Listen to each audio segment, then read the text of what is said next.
Welcome to First Star Let's Chat, an athletic therapy podcast. I'm your host, James Gardner, certified athletic therapist, certified strength and conditioning specialist, yoga instructor, human being. This platform, for the pros, by the pros, anybody in the performance space, and beyond. Welcome here to share in the stories of professionals, experiences, journeys, learning along the way. It's a platform to connect, to network, and to be a part of a community that cares, with conversations that matter, experiences that resonate, and generate ideas, thought-provoking, organic dialogue, passionate pros. Brought to you as always by First Star Therapy, Mobility Tape, Epic, and Benchmark Athletics. In association with the Canadian Athletic Therapists Association. It's First Star Let's Chat, an athletic therapy podcast. Thanks for being here. Thank you for being a part of it.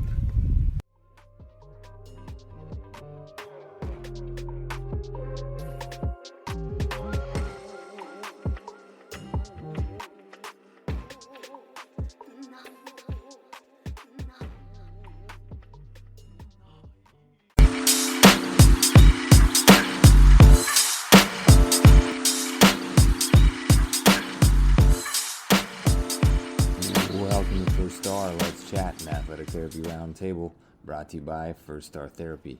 I'm your host, James Gardner, and this is a platform for the pros, by the pros. Passionate pros, organic dialogue. Let's chat. Thanks for listening. Let's roll.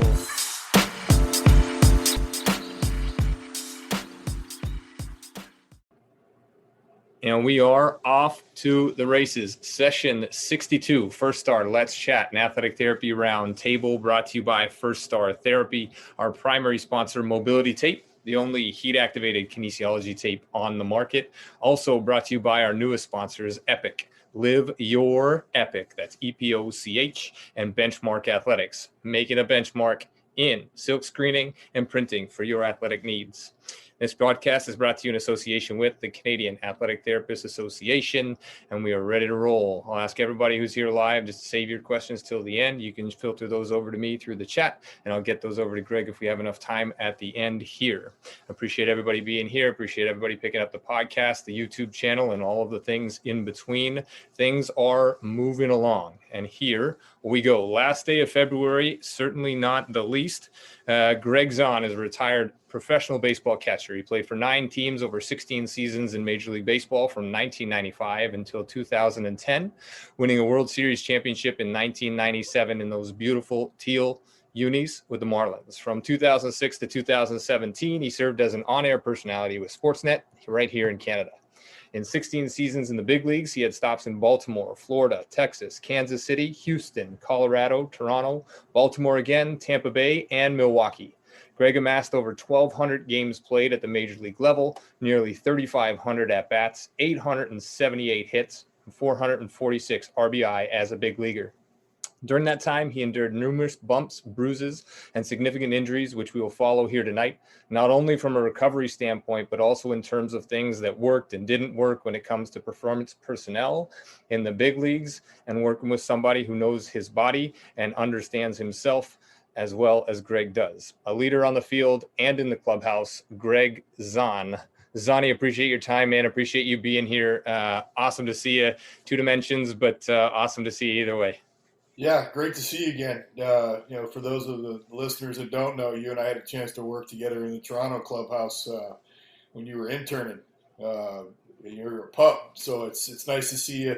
It's nice to see you coming up and making your way in the business now. Good to be here. Yeah, man. Thank you. And I can almost grow a beard now, which is great too. So a few different things. We'll start with that clubhouse. I don't think you even know this. I think I probably was in shock at the time, but when I was interning, Gregg, you were you had some suits, some custom suits, and you ended up one of them, 2 of them didn't fit you. And you said, hey, you come over here. Why don't you try these on? And you gave me 2 suits, which I still have. And I'm still floored but by that gift at the time as an intern working underneath George and Dave and all the good people in the Blue Jays organization. But I took away a lot of memories beyond the suits of you and your time spent in the training room room, on the field, as somebody that I look up to as somebody who takes care of themselves, knows their body, wants to challenge on an educated level in terms of what's required to be a big league catcher. And I'm humbled that you take the time to be here, man. Truly grateful for you sitting in here and sharing your story with our listeners, both live and the ones that are going to pick this up from all walks of the performance space.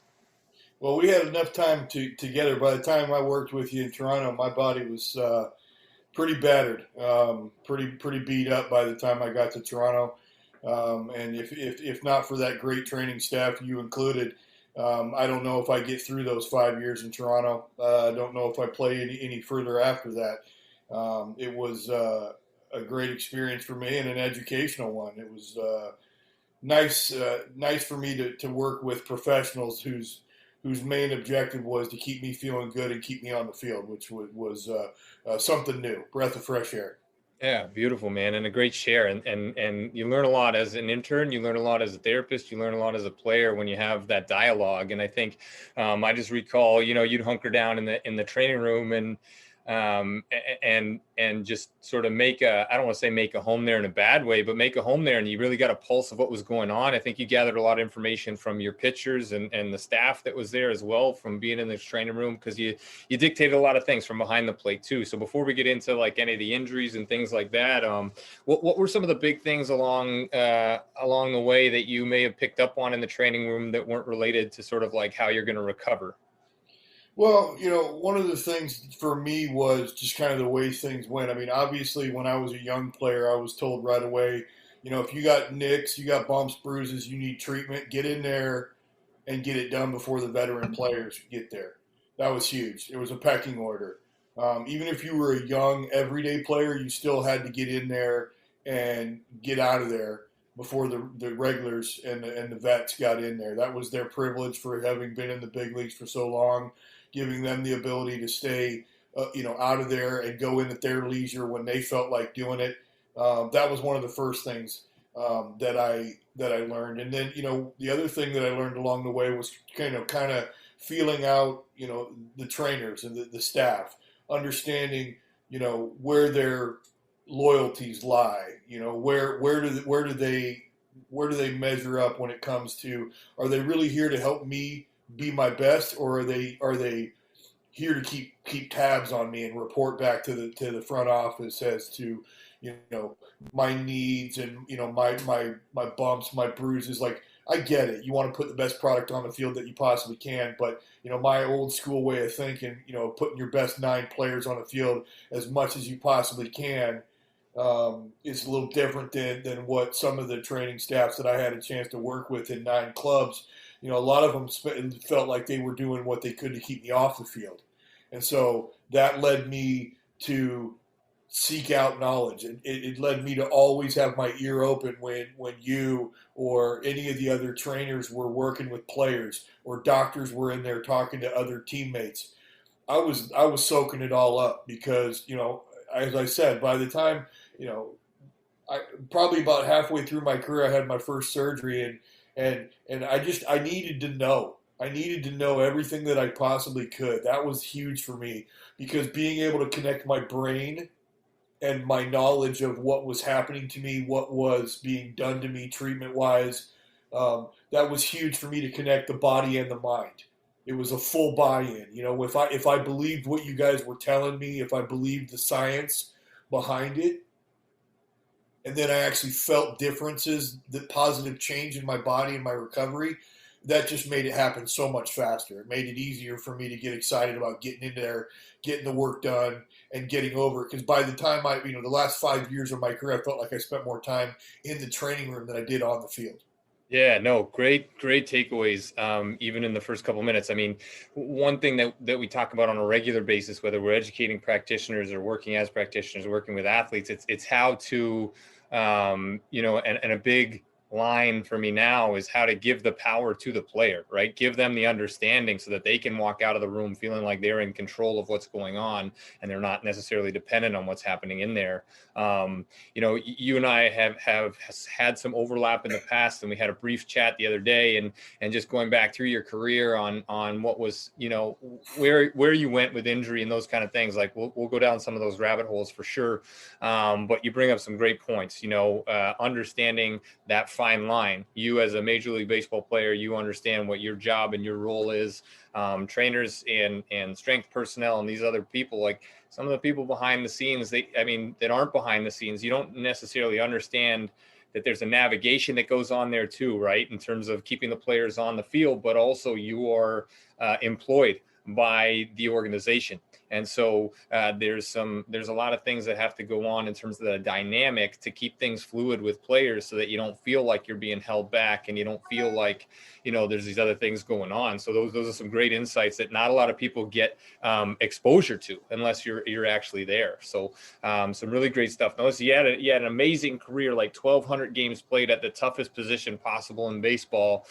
You're throwing the ball as much as well, more than anybody else, because the pitchers, they just 5 innings are out of there, 7 innings are out of there. You're throwing the ball back, throwing it down to second base, third base, wherever it needs to go, any number of times through your career. Do you feel like catchers kind of took a backseat to pitchers in terms of the maintenance and those kind of things? I've always kind of explored that a little bit with catchers, and pitchers always have their programming and they have their workups and their day-to-days. But as a catcher, do you feel like, you guys are throwing, obviously not as high velocity all the time as pitchers, but was there ever sort of like a catcher's program as opposed to the pitchers programs that are always in place? No, in fact, I would say that most catchers thought of getting treatment, getting attention as, a sign of weakness. I had a conversation earlier today about how much water my players go through. It's like they take 5 swings and then they got to go to the water jug. I didn't even own a water jug when I was a kid. Like I played 3 games, bicycle my way to and from practice. I was a camel. I didn't drink water. Water was a sign of weakness. Treatment is a sign of weakness, but it's a reality for our position because we just get banged up so much. But at the end of the day, I tried to eliminate as much of it as I possibly could because, you weren't a tough guy. I remember my first year in the big leagues, I'm playing for the Orioles, and I take a line drive off of my groin, and B.J. Surhoff is screaming at me from the dugout using profanity, and he's like, "It's not going to effing stop hurting until it effing does. You're effing up the flow of the game." And I'm like, he's like, "Get back there and let's go." And I was like, wow, like this is from a guy who used to catch. You're not even catching anymore and you're screaming at me. But I always remembered that. And I started doing it to the young catchers when I was an older guy. I was like, look, it ain't going to stop hurting until it does. So let's go. If your finger's broken or something's broken or there's blood in your eyes and you can't play, then we'll stop the game. But other than that, all you're going to do is draw attention to yourself. And so, yeah, I felt like catchers were ignored because they just assumed that we were like these tough guys that were built out of scrap iron. And honestly, there's a lot of catchers out there who aren't that tough, who need a lot of attention. I mean, I always looked at my body like tenderized meat. You go to spring training, you haven't been hit with a baseball for, 3, 4, 5 months, whatever it was. And then all of a sudden that first ball that you block hits you in your stomach or your rib cage or your forearm if you're not good at it. And you feel every bit of that. That first foul ball off of your groin in the spring training game, you want to cry. You feel every bit of it. And it rocks you to your soul. And then fast forward to like mid-May, you wake up with giant welts on your body and you don't even remember getting hit. Mm-hmm. That's how much tenderized meat you become. Yeah. Yeah, I just don't remember there was never a program. Not one team I played on in 16 years ever developed a program to keep catchers healthy. And that was the weirdest thing about it. I missed one day in 22 years of playing professionally. I missed one day due to illness. First day of spring training when I went to camp with the Milwaukee Brewers, I got food poisoning at a cheesecake factory. It's the only time I ever missed due to food poisoning, cold, or flu. Never, ever any other time in 22 years. Why? Amazing. Because I'm only one of two guys. I was literally on the training table on multiple occasions with IV bags hooked up to my arm with the most awful flu or whatever, because I had to be. Like, they were literally ready to pump adrenaline into my heart if something happened to the other catcher, because there's only two of us. And you think, if there's only two of us and there's 12 or 13 pitchers, why wouldn't there be a program to take care of the two most important guys on the team, just based on the lack of bodies that can actually do what we do? So, yeah, there were no programs for us. It was just, hey, dude, rub some dirt on it and go get them. Yeah, and sort of that rite of passage, right? Like you're back there for a reason, but you're only back there until you're not, right? Like, it's only going to hurt until it stops hurting. Yeah, man, and a tough position, like in a quote unquote slow sport. To those that don't know it, you're also thinking all the time. And you're taking foul tips off your jaw, foul tips off your shoulder, and you have to navigate a game, coach a pitcher through, whether you're taking signs from the dugout or not. I'm always amazed at the longevity of your career and the ability to sort of navigate all those things, because just because you go on the IR with a surgery, like all those other sort of subconcussive blows or concussive blows with foul tips in the jaw and the chest and shoulder, and you got to keep moving, man. It's a position that needs all the TLC. It's sort of, I feel like, kind of synonymous with like offensive linemen in football. They're not supposed to go to the training room, but you'll see the quarterback in there on a fairly regular basis. Oh yeah, they have regular spa day. That's what I used to call them, spa day. That's right. Go in there and get rubbed and pampered. I'm like, when are you getting your nails painted, buddy? Like, come on. You go in there for like, they had regular spa days all the time. I just didn't do it. I mean, the extent of, unless I was really nursing something bad, the extent of my pregame prep was a dunk in the hottest water I could get into, 105 to 108 degree water. Sometimes it's 110 if I was really hurting. Some Tylenol, some anti-inflammatories, which became like a dietary supplement to me, and, go get them. Every once, you worked on me. There were some times like when I broke my neck and had the big concussion, there were some necessary things that needed to be done. The arm was, here and there, every once in a while, but, that was the extent of my spa day, was that hot tub. That was my life savior.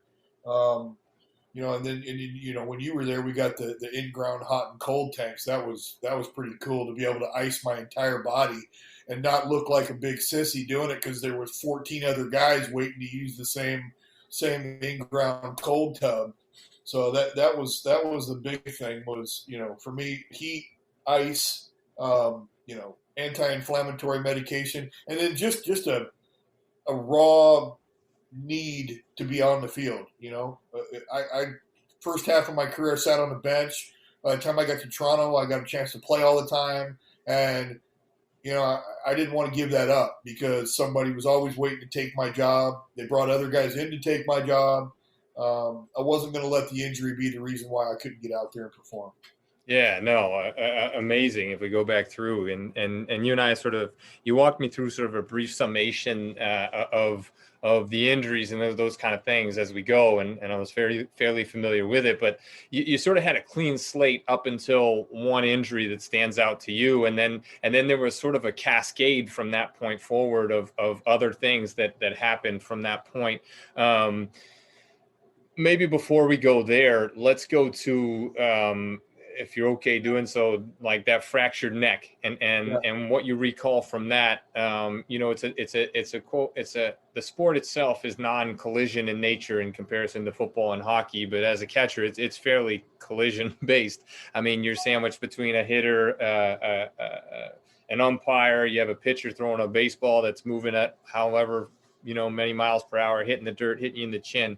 But you experienced a collision, breaking up a double play, right? Yeah. So for those that aren't familiar, I think if you want to walk us through that, and then how that sort of situated itself in your career, and what that dialogue was like, because that's not an easy one. That's probably not an easy one to even watch and sort of go back and replay. Oh God, I've only watched it once. I can't watch it. It's the ninth inning of a ball game. I walk to lead, get on base. I don't remember if it was one out and ground ball to third base. I'm running to second, and I was hitting right-handed, so I had the ear flap on this side.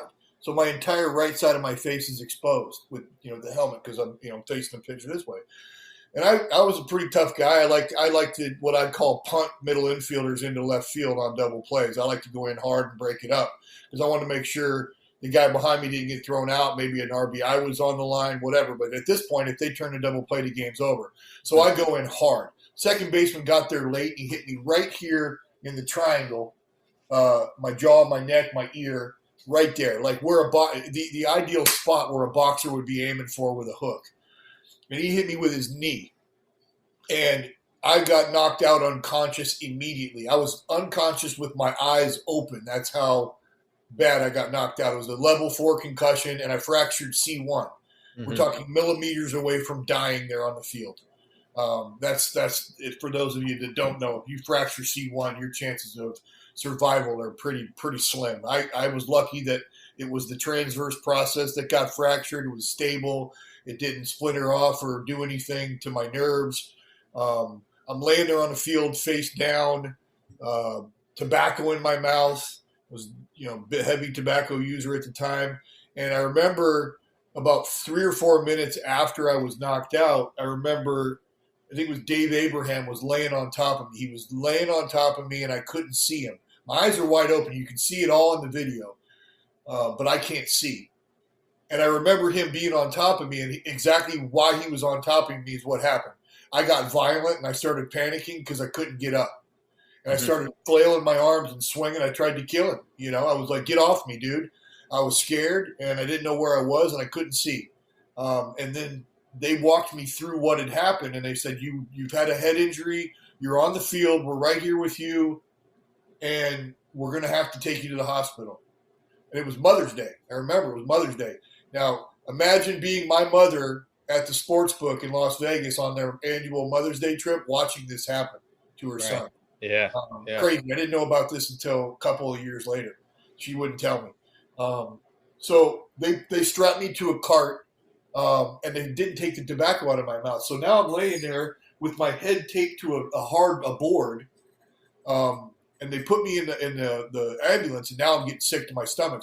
And I'm going to throw up, and I don't know what's going to happen. I'm going to choke on my vomit and maybe die right there or asphyxiate. Probably wouldn't happen with all the medical personnel. But I remember Doc Boynton being in the ambulance with me, and thank God it was her that day on call because her.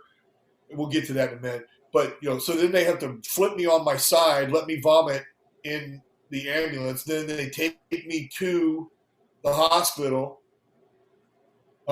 So they do the X-rays. They come in. They tell me, they say you broke your neck, and I'm like, well, what's the deal? And Doc's like, don't worry about it. It's nothing. It's a stable fracture. It's not displaced. You're good. And I'm like, all right, when can I play again? And she's like, all right, well, let's hold for a second.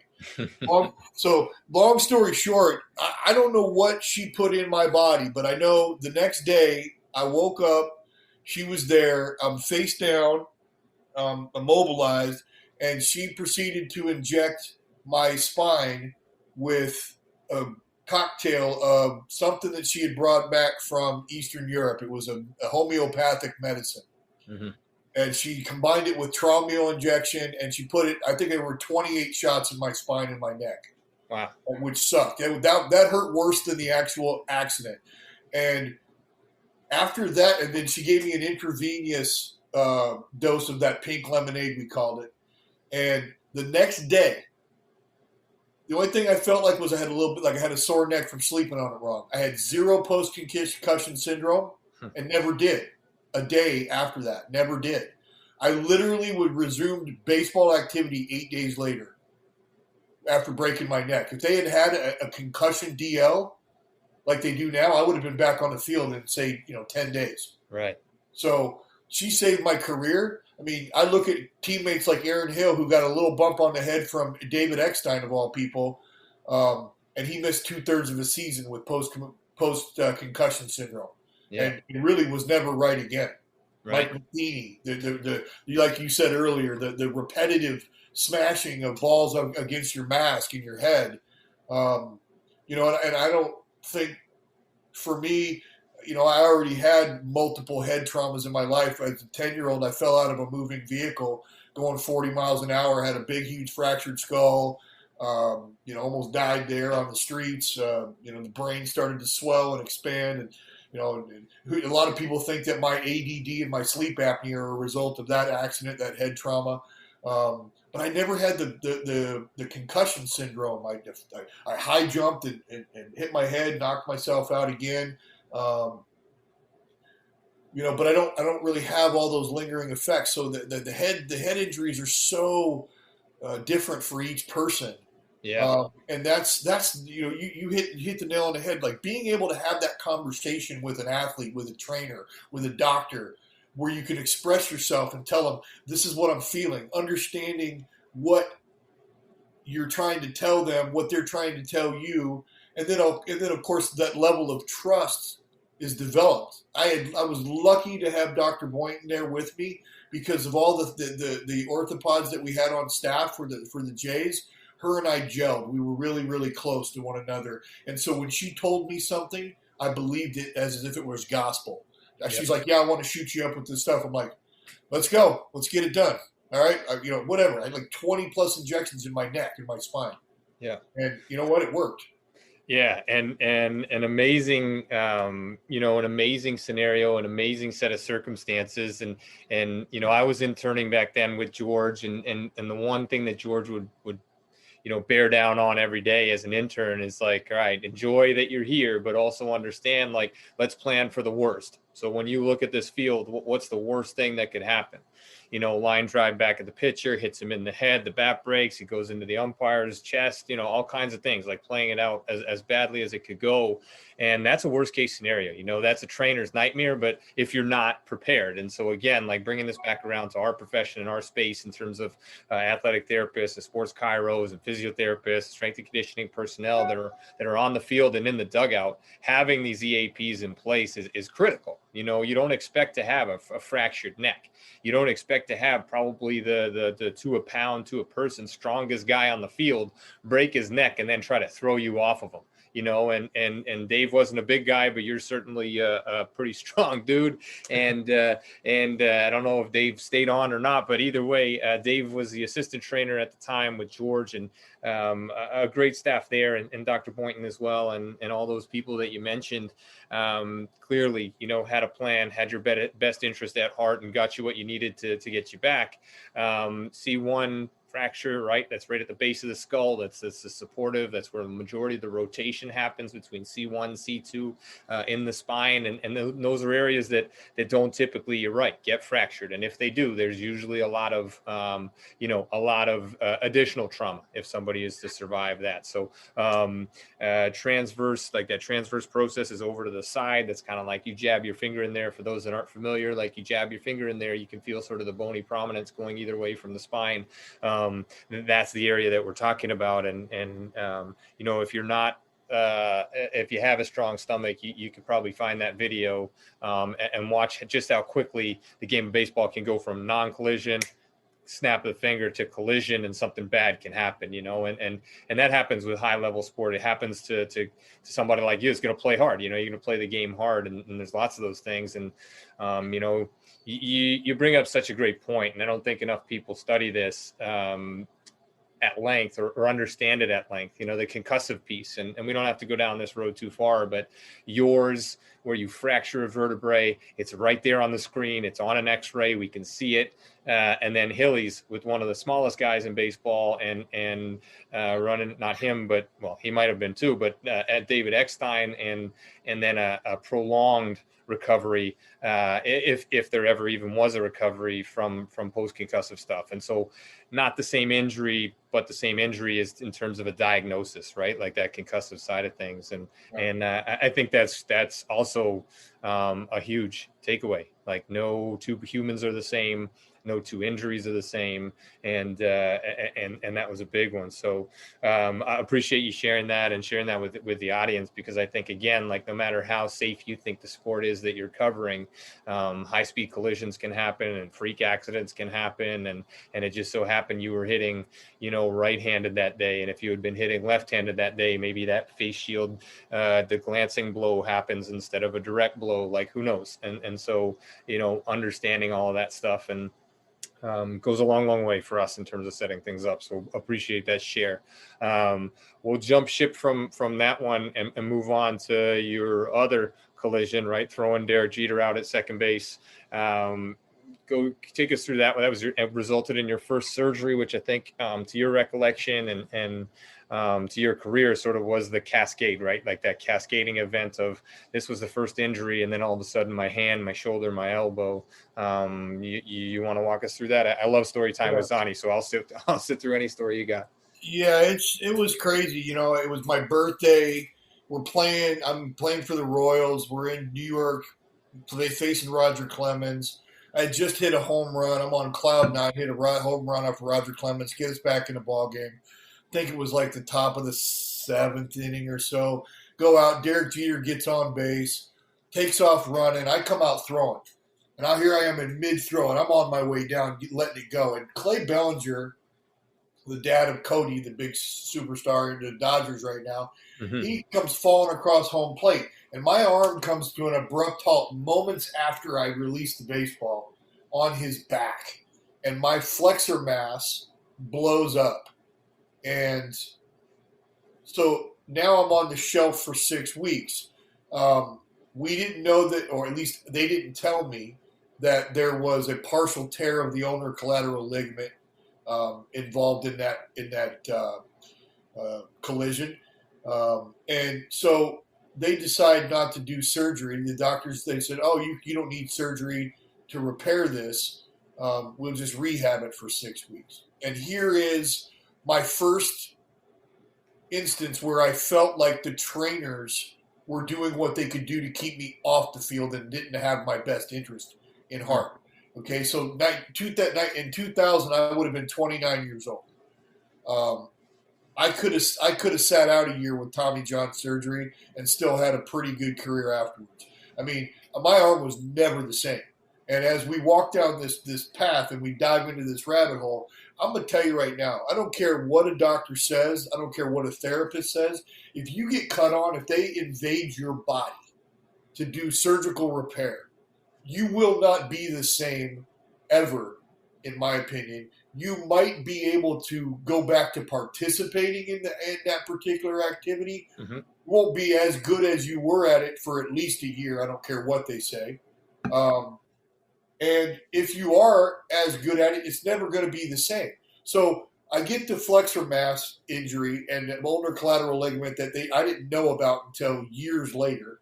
And they rehab it. While I'm rehabbing it, guarding against the elbow pain, I tear my labrum. I had never had a sore arm a day in my life until that instance where I get hit. Now I've got a bad elbow and a bad shoulder, and I'm going to be arbitration eligible for the first time ever. So now I've got really, really strong decisions to make. So I finished the rest of that season basically living on Vicodin because I had no choice. I had to get through the year in order to get to that arbitration year with a finished season. So I did. I came back strong, and I did what I had to do, and I had off-season shoulder surgery. Now, it was just a posterior labrum debridement, but nevertheless, they went in and they cut on things. They removed things that were in my body, and all of a sudden, things had to repair themselves. So 29 years of muscle memory and knowing what to do and how to react and having been trained to go fast is now there are pieces of me that are now brand new that have zero training, right? That don't react. I told you the other day, prior to that first surgery, I could come out and throw, and this was a weapon of mine. I was a very good throwing catcher before my first surgery. I could come out and I could be just a little bit off. My foot could hit a little pile of soft dirt, and I'd be just kind of out of whack a little bit. But I could always manipulate the baseball with my fingers and almost will it into the tagging area because I had that kind of ability to control the baseball. After the surgery, completely gone. Completely gone. I had lost my feel. Everything had to be exactly just so, or it wasn't going to be any good. So I get the shoulder surgery. I remember it like it was yesterday. The ball was not coming out of my hand good. We got to a couple of days before the end of spring training, and one of my coaches comes up to me and he said, "Look, Zauni," he goes, "you're not throwing the ball that well. If you don't turn it up a notch and show us what you got here, you're probably going to have to start the year on the disabled list." So he says, "How's your arm feel?" I said, "It's not hurting." So he takes me out on a backfield, and I throw 25 balls straight as hard as I can to second base. And I wake up the next morning, and it felt like a mule kicked me in the back of my shoulder. And so I go, and I get it heated up, and I start playing catch. And all of a sudden, the ball's flying out of my hand like it used to. Couldn't feel it real well, but the ball was coming out hot. So I must have, busted a bunch of, scar tissue adhesions loose, and now all of a sudden my arm was doing what it was supposed to do. And I was ecstatic. Okay, cool. Unfortunately, my giddiness turned into one of the most catastrophic injuries that I ever had. Later on that day, I go out and we're doing some, BS base running drill, and I almost ripped my left calf off the bone and missed 4 months with a torn calf, with a torn gastroc. So the elbow led to the shoulder, which led to me running around the bases like a giddy little school kid and hurting myself. And then, of course, later on, the elbow went again, like only worse this time, and then they finally went and did a surgical repair. Only they didn't repair the ulnar collateral ligament. So I had all this laxity in my elbow. It was popping around, led to a bone chip, no joke, about the size of the tip of my finger when they finally pulled it out. And then, of course, they pull something out of your elbow that big, there's going to be instability in the joint. It used to keep my elbow kind of in place, but then it wandered into a spot where I couldn't straighten my elbow. We were in Oakland. You might have been there, where my elbow locked up. And they had to put me on the disabled list. Why? Because there's only 2 of us. So, and then 5 hours after they put me on the DL, it got loose again. So then I had to go get the elbow chip out because I didn't want to have to, wonder if it was going to lock up again. But my arm was never the same. And I lived in agony. Like, I lived in constant pain. Every time I'd pick up a ball to go throw, I was wondering, is this going to be the last day I ever throw a baseball?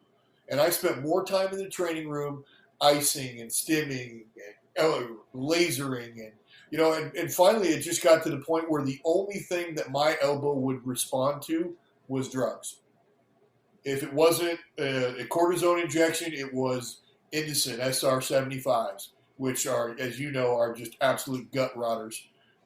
They burn holes in people's stomachs and their souls, actually. And I was like, that was it. That was all that I could do to keep myself together. I strengthened my core, I strengthened my shoulder, but I'm not a guy I have very lax joints to begin with. So it was always very difficult for me to keep this thing together once they started cutting on it. And then, of course, accidents happen.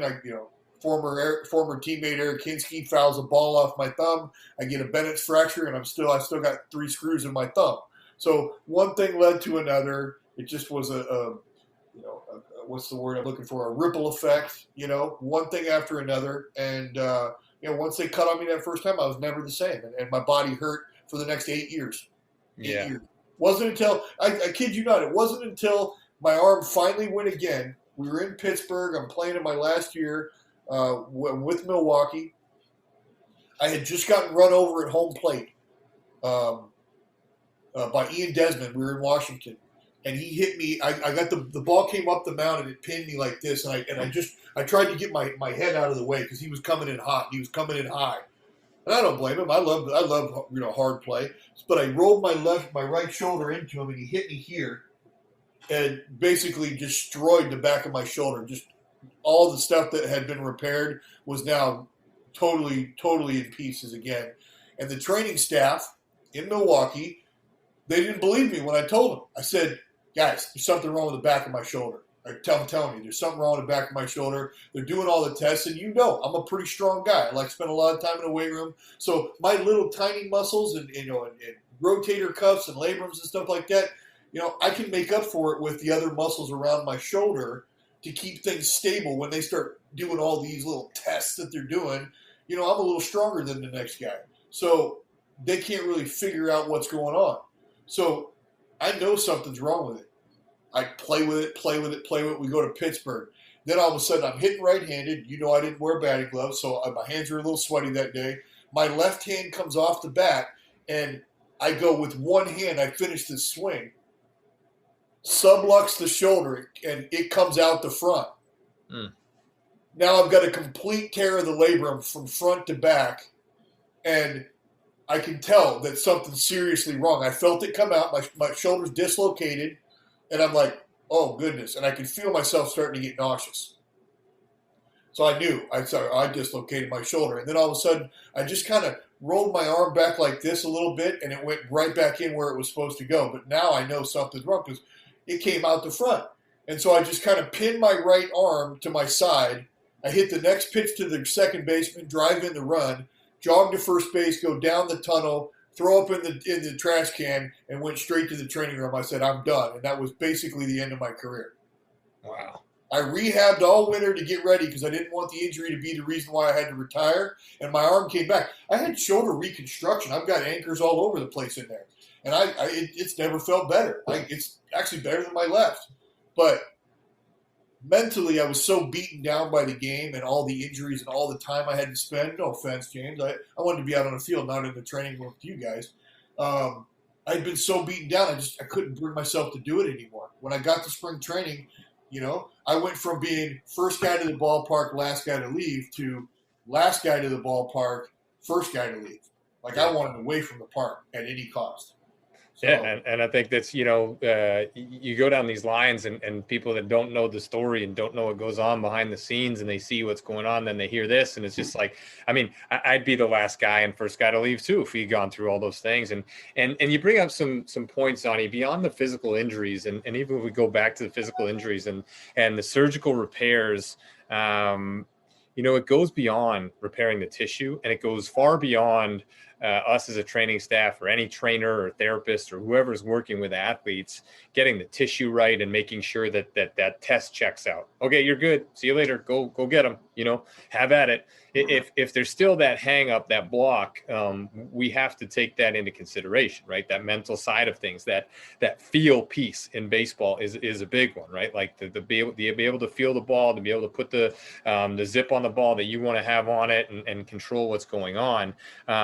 Yes, some really good stuff. And then even looking at, okay, once we get that repaired and you feel okay, like we have to get you back to position specifics, because catching is sort of the least predictable of all the positions, because you're going to take a ball to the outer half of the plate and have to throw to second base, the inner half, block a baseball, get up, throw.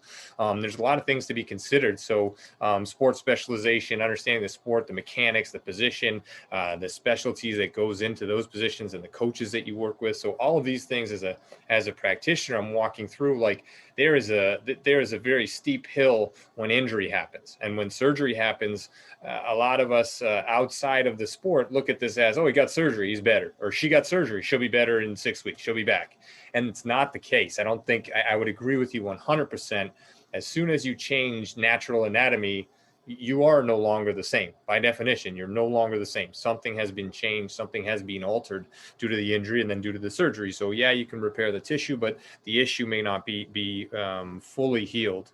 The next piece, in sort of that cavalcade or that cascade of events is the meds, the painkillers, and the sort of the feeling of necessity on your part, and you're not the only one, but you're here and you're sharing this with us. And again, some of this stuff is not easy to share, and hearing it from somebody who played in the big leagues for 16 years, like this is going on at all levels of at least in high level sport all over the place, right? Where we're medicating and we're using some things that are maybe not the best thing for you.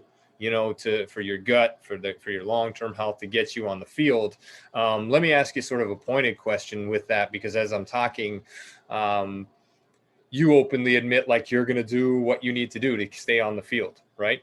But at the same time, there has to be, some education as to what this is going to do to your body. And you have to understand that. And that has to be provided to you. So I think for caregivers out there, especially if you're working in the pro space where there's high stakes and there's entertainment, there's a lot of dollars on the line.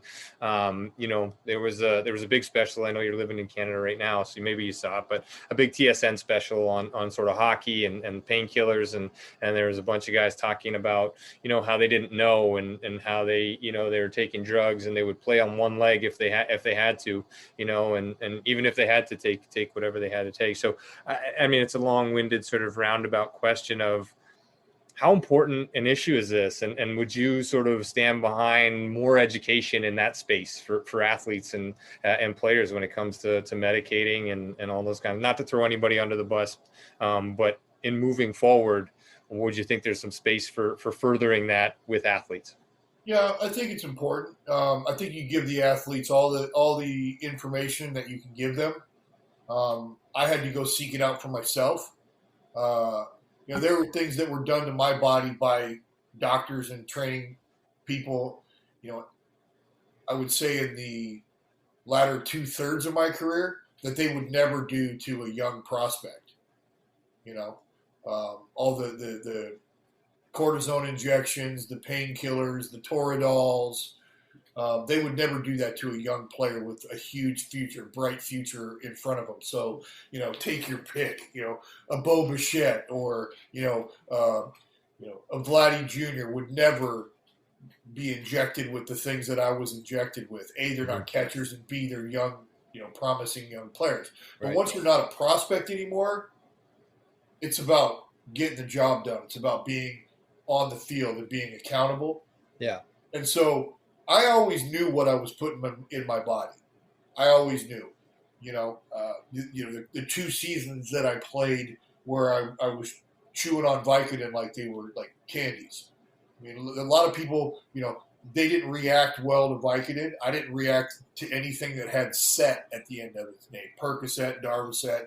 I couldn't play on that stuff. But Vicodin I could. And later on I discovered that, about 2,000 milligrams of extra strength Tylenol worked just as good as the Vicodin, which I couldn't get in Canada. I understood that Toradol works because we had a doctor in Florida who did what he needed to do to get me on the field. I was a catcher. We had a couple of pitchers on our team that were wild stallions that nobody else could really catch and control. And for some reason, I always used to wake up with a crick in my neck when we went to Florida. Pillows at the Renaissance Vinoy were garbage, I guess. And so literally 15 minutes before I'm going on the field, because I come to the ballpark like Quasimodo, I got a question mark for a neck. They're jamming me in the spine in my neck with Toradol and what's the stuff that lidocaine, just to make the pain go away. Like in my spine and my trigger points. And I actually take credit for, discovering this whole thing. I was like, Doc, can you just take the sting out of this? So we kind of walked through this together. I said, what do you got that you can stick in my neck that won't paralyze me, that will just take the sting out of what I'm experiencing? Every time I go here, I get zapped. Every time I go here, it stops me. I said, if you could just make that pain go away so I could move my head enough to go like this for 3 hours, we're good. And so he's like, well, I could try some lidocaine and, I could probably throw a little Toradol in there. And before you know it, he's mixed up this cocktail that worked like a charm. And he started shooting it into other guys that were having, problems. Like some of our starting pitchers were throwing the Toradol and the lidocaine into their shoulders before starts because they were able to go deeper into ball games because they weren't feeling any pain. And you would never do that to a young prospect. You would never, in fact, you wouldn't even put a cortisone injection in a young player unless it was in World Series time and where he's the star of the team. If you had to get Bo Bichette on the field and you had 4 or 5 days to rest him and jam him with some cortisone to get him through the postseason, you might think about it, but you're definitely not going to think about it in May or June. So these are things that a veteran player needs to know about. You give them all the information, and at the end of the day, you let the player go decide what's it worth to him. For me, it was worth everything. Like, I look at these NFL players and their wives that are coming back to the NFL after the fact and trying to sue them because they so-called didn't know about the concussion protocols and whatnot. Garbage. You were bashing your head against other human beings at high speed since you were 10 years old. You knew the risks. I knew the risks. I knew exactly what I was getting into. I knew exactly what I was shooting into my body in order to compete and to get out there.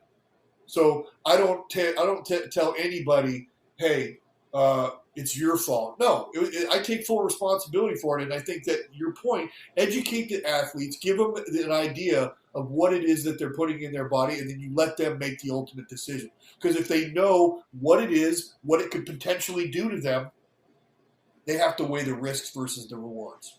That's a hugely important thing. Because, James, we are talking about an entertainment industry that pays these entertainers a ton of money. Right. A ton of money. And if I'm the owner of the ball club, I feel like I've got every right to expect my star players to be on the field as much as they possibly can. Mm-hmm. And whatever modern medicine and medical techniques that we can utilize to get them out there. And that's one of the things I loved about Toronto, their utilization of both Eastern and Western medicines. Yeah. Mm-hmm. Fantastic. I had never seen that before until I got to Toronto, but the way they meshed Eastern and Western medicine and kind of took the best from each, yeah, absolutely awesome. But you got to give the players all the information. Yeah, no, a beautiful point. And we talk through scenarios and we talk through ethical considerations with students and these kinds of things. And this is where I think, like, yeah, I'll approach it when I get there. But like, if you want to get in this space, these are things that aren't often considered, by people going through school and these kinds of things. So this goes a long, long way, Greg, in sort of sharing this and getting this out there and beginning at least the wheels turning, because I think there's a lot of room here to find some educational pieces and highlight some things that can be done a little bit better, or baseball people could start working towards creating catcher specific programming and these kinds of things. If we shift gears a little bit, some things that worked in terms of characteristics with your trainers over the time that you spent in baseball. Are there specific characteristics? I mean, you've touched on trust and you've touched on like at least some knowledge and some education for sure. What are the other things that really work in the training room, in the performance space from a professional standpoint on this side of the field, with pro athletes, with athletes functioning in that space that you just touched on? Well, for me, I'm a hands-on guy. I like feel and touch. So acupuncture worked for me, ART worked for me. You guys putting your hands on me, chiropractics, moving my spine, my neck. That to me I was able to connect that with my brain. Mm. I was like, oh, he's got his thumb on a knot in my shoulder, and that pressure that he's putting in that spot, or that acupuncture needle with the stimulation attached to it, I can feel it, peak, peak, peak, peak, peak, and oh my goodness, that knot feels like it's relaxing. It feels like it's going away. Right. Whereas modalities, I'd always called it witchcraft. I didn't believe in I didn't believe in the lasers. You know, they were like, well, what? I asked him. I asked George one time. I said, what's this laser thing doing? He's like, well, it's shooting, heat. I'm like, George, I can go sit in a hot tub for 5 minutes and get deep, moist heat in there. I said, let me just go do that, because I don't feel this. I like to feel the warm water. I wanted you guys to, if I had a knot in my back, beat the heck out of it. Get rid of it. Right. That's what worked for me. But then there's some guys who loved all that stuff, the modalities, and I never felt, unless the wand was left in one spot too long, somebody would go, they'd be wanding me over here, and they'd be like, oh yeah, really, really, and I'm like, hey, it's burning me, knucklehead, keep that thing moving. That's really the only time I felt it. Right. So, that's why for me it was conversation and touch. I needed to be manhandled, so to speak, in order to make myself, feel like it was working. And I I had to know that you guys just did something. Yeah. Yeah, You know? that feel, that need, that's pretty tough to navigate these days during COVID. But Right. these pieces are again critical pieces that sometimes we have to also say, like, there's an art form to what we do that goes far beyond science, and part of that art is to know who you are, Gregg Zaun, because you're not the next guy in the next locker. And so if you're the guy that needs that, and I don't understand that, and I'm waving wands and telling you this is all you need, and there's actually, some need to feel and do those things, again, like, knowing your athletes is another driving piece behind sort of where I'm at, and messaging that I deliver is a lot. You could tell a lot by the way somebody ties their shoes every day, or how they put their hat on, or their uniform, or how they shake your hand, and these kinds of things. And I think a lot of that came from interactions in that clubhouse, and as an intern, as a fly on the wall, and there's a lot of crosswords that would go on in those training rooms, and shared time with some of those guys. I recall those memories pretty fondly. You always had the answers to 56 down and 36 across, and I don't know, those things. Enough time getting educated outside of the game too, and some amazing shares. So 16 years in the big leagues, man, and you had a lot of trainers, you had a lot of performance staff, and you've touched on so much from your own career. You won the World Series. Not a lot of guys can say that. You won it. I remember those beautiful uniforms. There's a couple guys that were in the Jays organization when I was there that are now in Florida. And those uniforms have changed 19 times, I think, in the last 2 years. But you won it with the Marlins way back when. Any fond or most fond memories from that? I think there was a bunch of guys I'm sure you're still in contact with from those times, but fondest memories in the World Series, and then outside of that during your career, and we can call it a night, man. But I just remember watching that World Series, and it was before you and I obviously knew each other, but then when we saw each other afterwards, and that was that was a big thing in my world. But yeah, your World Series experience. Well, for me, it was nerve-wracking. My biggest regret is not, taking time to smell the roses, so to speak. Mm-hmm. I was a very superstitious young player at the time, and I was a backup catcher to Charles Johnson. And I don't remember how it got started, but I remember there were some things that I was doing in the dugout, in between pitches, certain counts, certain situations, like superstitious things. Like I'd take my hat off with a 2-2 count, and I remember just swinging it back and forth like this, and all of a sudden one of our guys hit a homer, and in a big moment in a 2-2 count. So this became the thing to do every 2-2 count, and then every time if somebody fouled the ball off, I had to put the hat back on and reload, and then with the 3-2 count, it was hit myself in the cup, and then I had to reload. And there were all these little superstitious things that I was doing throughout the postseason, and of course we kept winning. So of course I'm not going to change it up.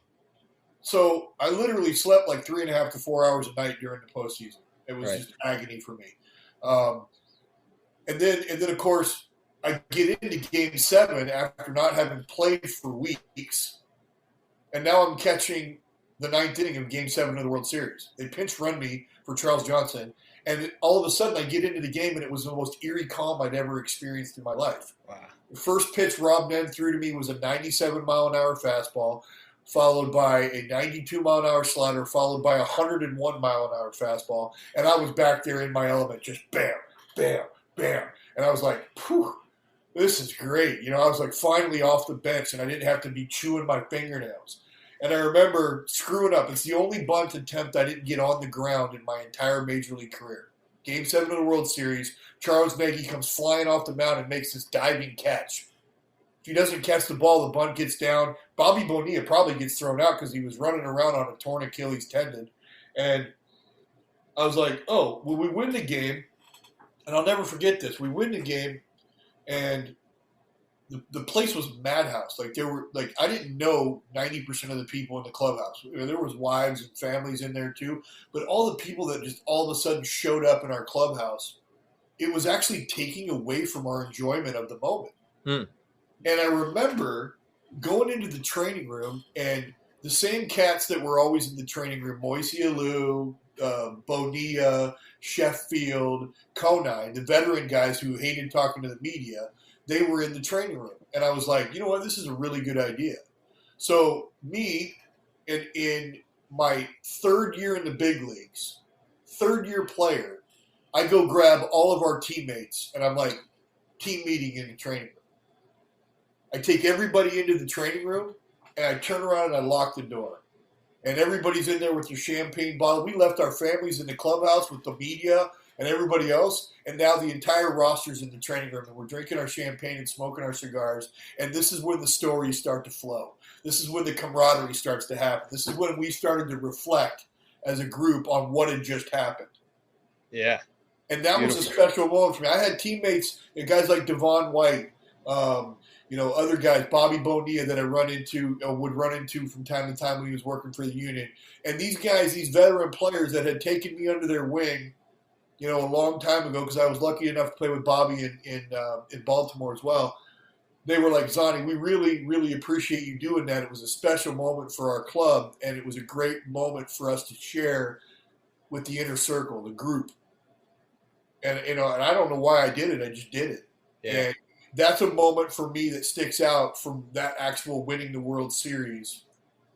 And it was short-lived because, they blew the team up in the offseason. They started trading away guys, and it was we went from worst to first back to worst. Yeah, the business side reared its regular head at that point. Yeah, but what a cool, was pretty special for me. Yeah, what a cool story, and for me, it's like it highlights that sacred ground that is the training room. No media in there; they're not allowed in there. That's a space where you can go, and if there's trusting relationships and good conversation, it's a place you can hang out for hours and hours and hours and lock the door and feel safe. Nobody does that anymore. Yeah. You came along right at the kind of tail end of us veteran guys that were still around. Like, we had been trained by the older guys to sit around after the game and drink, 4 or 5 beers, until somebody went and ruined it and got a DUI. But we used to sit around and drink 4 or 5 beers after a game, and we would talk about what happened.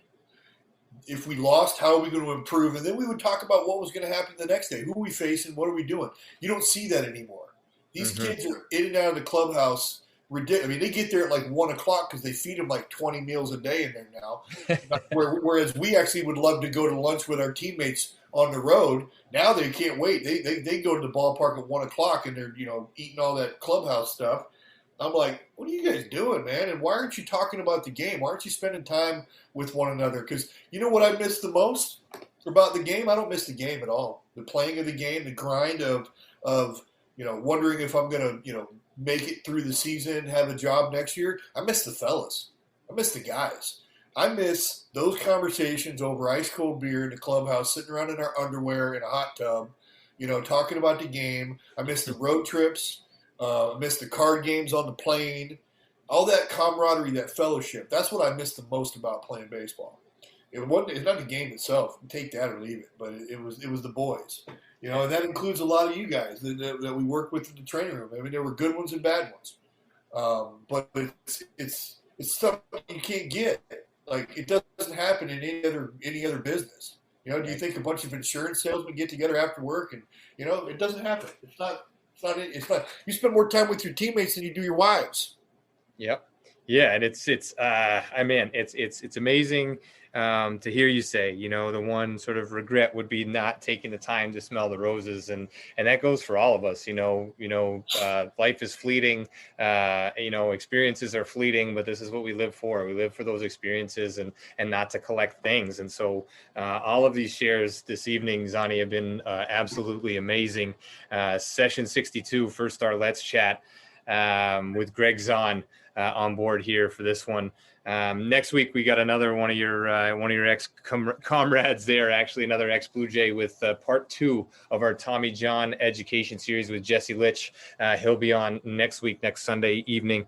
But not to take away from this one, Greg, this has been absolutely phenomenal, man. I'd love to have you on again in the future and talk about a few different things. This is a lot of great stuff that I know a lot of practitioners can take away from. Athletes will listen to this and take something away from this. Fans will see the game in a different light. All kinds of things. Always great to hear your viewpoint, to see you here in two dimensions. And I'll let you take this one over the fence to close it out, man. But thank you so much. I am absolutely grateful for your time and completely humbled to have you here. My pleasure. Anytime. You call me whenever. All right. Thanks, guys. This has been great. I'll hang out here for a few minutes with anybody who wishes to stay on. Some great insight with Gregg Zaun. Next week with Jesse Litch. As always, brought to you by Mobility Tape, the only heat-activated kinesiology tape on the market. Our new sponsors, Epic, Live Your Epic, and Benchmark Athletics, in association with the Canadian Athletic Therapists Association. Lots of thank yous coming in, Greg. This has been absolutely amazing, man. For being here. Thank you so much. Good night.